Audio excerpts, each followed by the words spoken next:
I love Spider-Man, his story arcs, his villains, and what I love most about his stories is that he never gives up.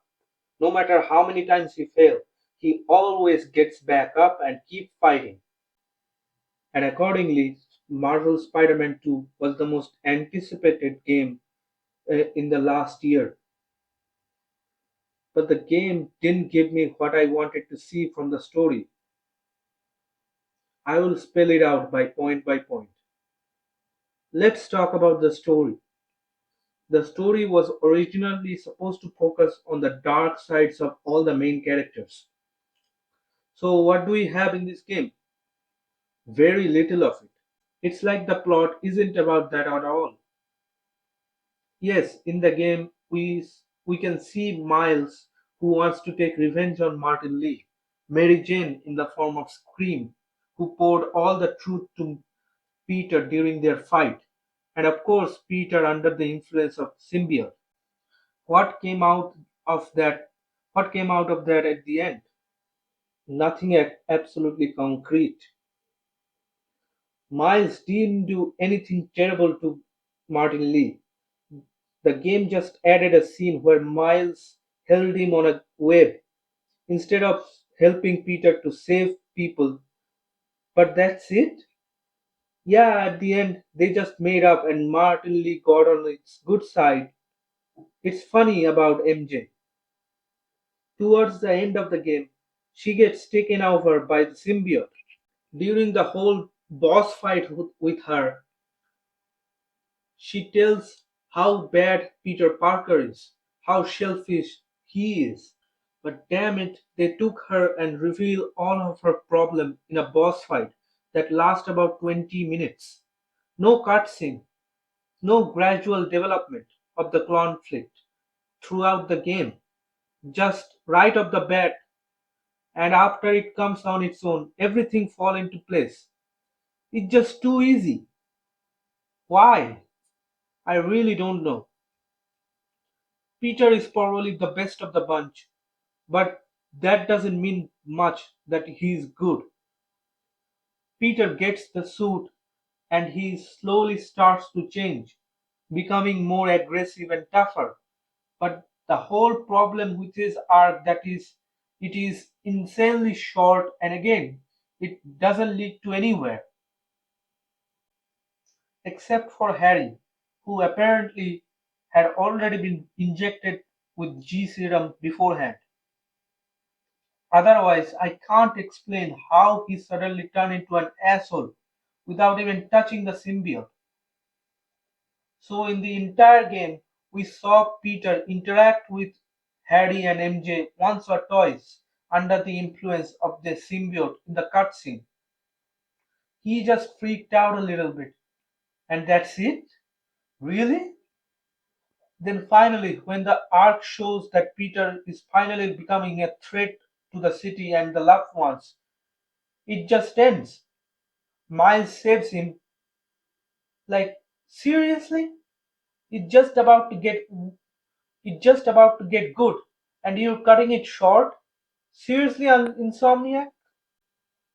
Peter didn't kill any of its villains, didn't physically harm anyone around him. I seriously thought that we would get a lot of scenes in this game where Peter and MJ would have a serious conflict, and it wouldn't even get to the point of domestic violence on the Peter's part. Though there would be some conflict with Miles, for example, Peter, under the influence of the symbiote, would advise Miles to avenge his father's death and end things with Lee once and for all, not babysit him. I thought there would be still scenes at school where Peter would yell at students in general, behave inappropriately to a normal teacher.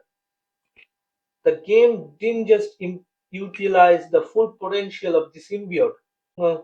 We are shown how bad the costume is only by Peter acting like a girl, like I'm the hero here, not you, and almost killing Kraven.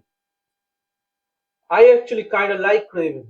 I like his background that he has a terminal illness and don't want to die in bed like a whim. He wants to fall the death of the brave, die in a battle, go to Valhalla if you would. Kraven is really tough. He is not one of those villains who only scratch his tongue. He killed scorpions, vulture, and basically killed even the original Spider-Man. But Peter was ultimately saved by symbiote. And let me talk about another ridiculous scene. Like Peter was killed by a knife. Are you kidding me? And his bat and Kraven's battle with Venom. Oh yeah, that was awesome. Kraven found a truly terrifying opponent worthy of his death. And in the end, Kraven loses by saying thank you as he finally dies the death of the brave, as he was always dreamed, as he always dreamed of. It made me have a goosebump. But it's such a shame that character appears in the cutscene for about 30 minutes and then all the attentions turn into Venom, who is not what I like to see. I remember that Bill Rosman, the creative director of Marvel Games, said the following about Venom's motivation. He doesn't want to rob bank, he doesn't want to take over the world. Venom wants to kill Spider-Man. But in this game I didn't get anything of that sort. Like where? Venom in this game just want to take over the world. He doesn't want to kill Spidey at all. He literally wanted Spider-Man to join him. The whole insemination of the planet thing doesn't go with the plot at all, namely the dark side of the main character.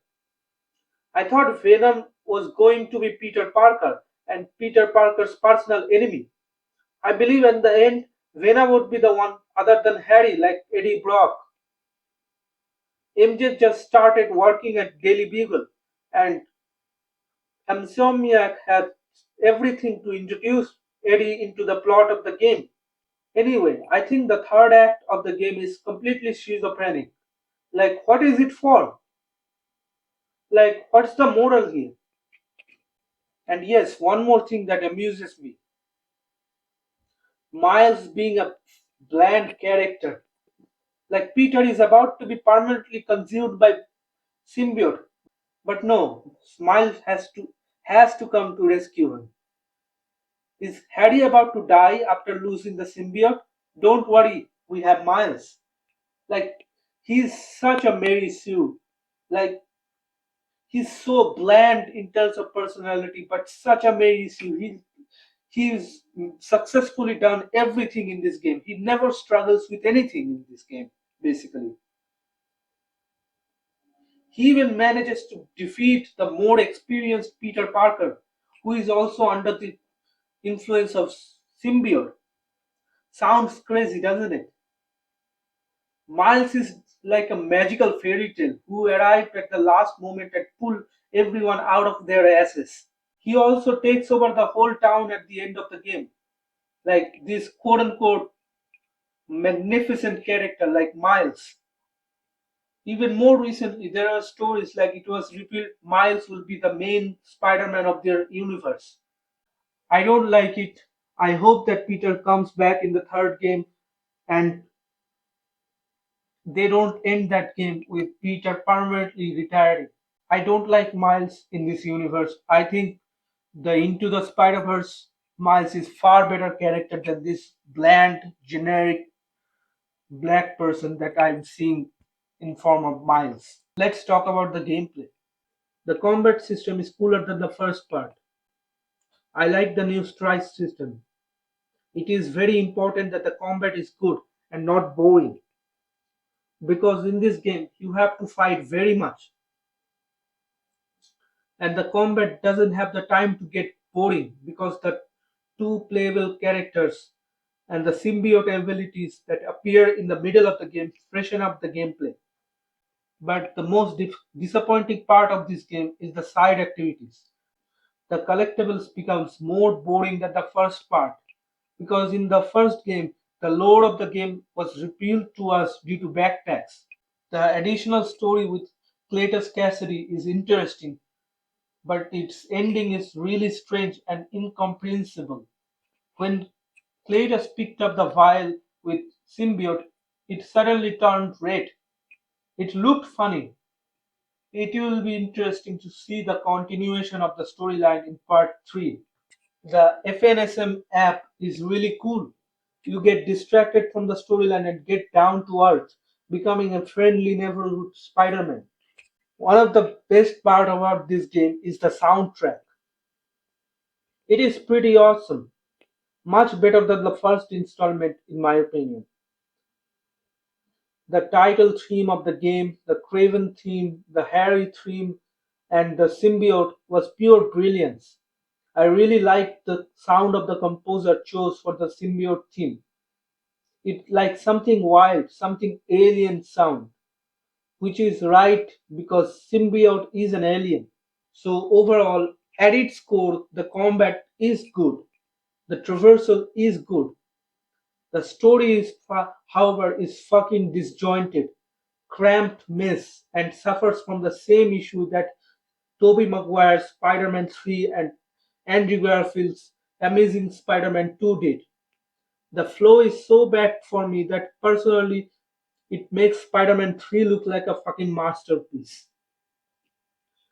A lot of the character progression was straight up weird and just disjointed to great amount. As Peter got angrier with the suit, it wasn't like a gradual ramp up in his change. It was kind of like he's angry now, which I would have been fine with it. But but the cutscene comes in and his anger is gone. There are like one or two missions, and later he just fucking loses it. There's barely a reason why he's getting angry. Like there are no personal reasons why he's getting so angry.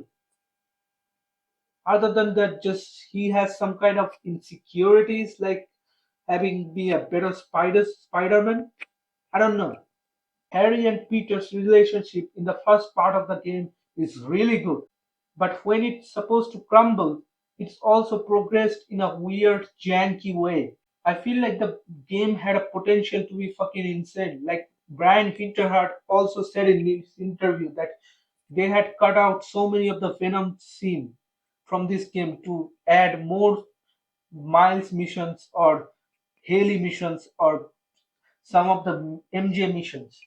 And I don't understand why. Those walking simulator missions were fucking terrible. I don't care how much they improved those MJ missions from the first game. It still feels janky and terrible. There is so much to say, but I feel like it's a lost cause. It's funny to me because the story in the first part of the game was really good. But the fact that is it makes me angrier because the third act and the last part of the second act was really rushed and terrible. Like there was no flow in that gradual build up.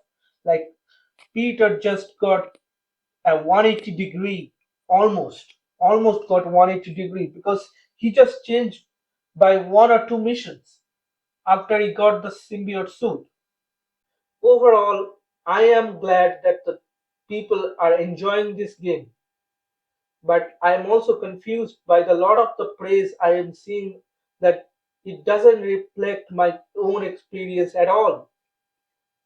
My experience was fun, certainly, but it is also quite buggy, short, empty, and disappointing. So it is hard for me to see it praised to hell and heaven so highly. I'll be interested to hearing everyone else's thought nonetheless. Thanks for watching this video.